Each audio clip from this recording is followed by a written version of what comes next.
If passion was all it took to succeed in business, then every t-shirt designer or a coffee shop owner or even every person who loves what they do will be a millionaire by now.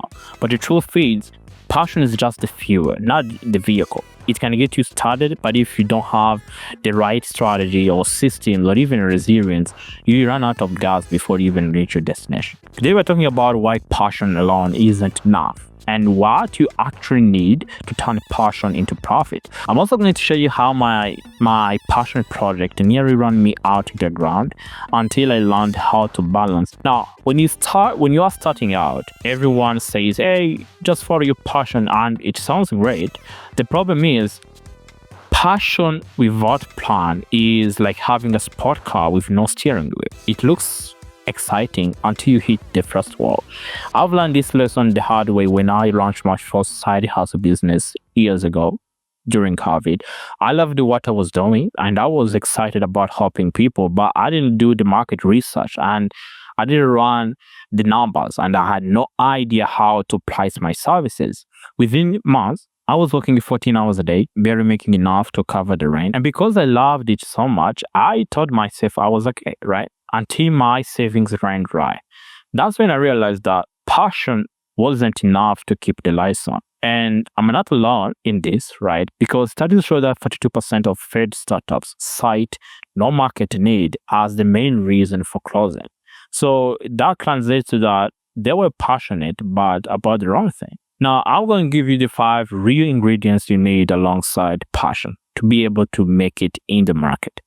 Now, the first thing you need is market demand. If people don't want or need what you're offering, your passion becomes a very expensive hobby. That's just the truth. You might love baking vegan cupcakes. And if your town has 50 vegan bakeries already, you have to work 10 times harder to stand out. I once coached a photographer who was amazing really at her craft, but she was marketing to everyone.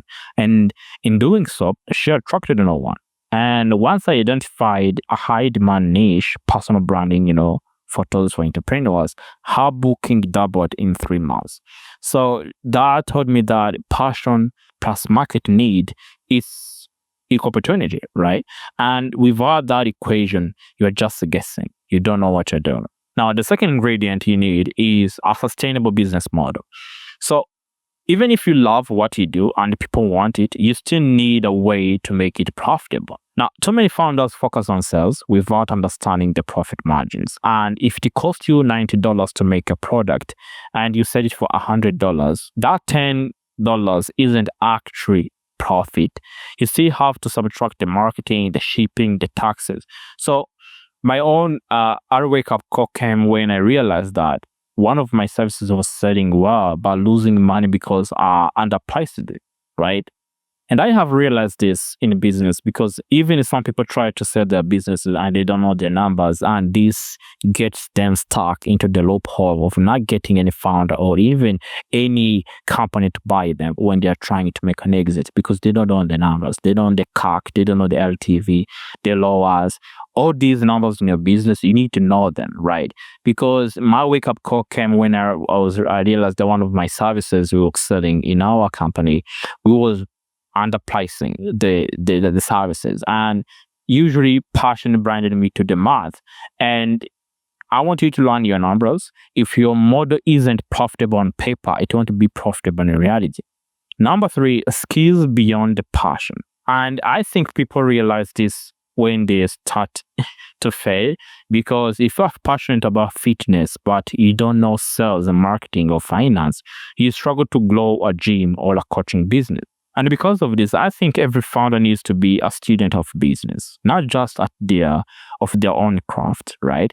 I've met brilliant chefs who failed at running a restaurant, not because they couldn't cook, right? But because they didn't know how to manage staff or cash flow. I've met organizations who come to us and they want to scale their businesses, and you find someone in a leadership role, and these people are strategic. They think, 5 moves ahead. And then you meet these micromanagers who are very, very tactical. They know the ins and outs of every aspect of the business. And you talk to them and feel like, yes, these people are tactical, but they're not very strategic. And a lot of times people get too drawn into this program where someone wants to be promoted from their tactical position. And what I have seen in my own experience is that more strategic people in the leadership role, they think they know they're not great tacticals, right? They don't know how to do the stuff that a micromanager can do. But oftentimes, micromanagers believe that they can do the strategic role or the leadership role. And you find out that many people get hired and in the tactical job and they do what they do best. And let's say you are a sales manager, right? You are doing sales in your business or commissioning, you are a setter, and you get promoted to a sales manager.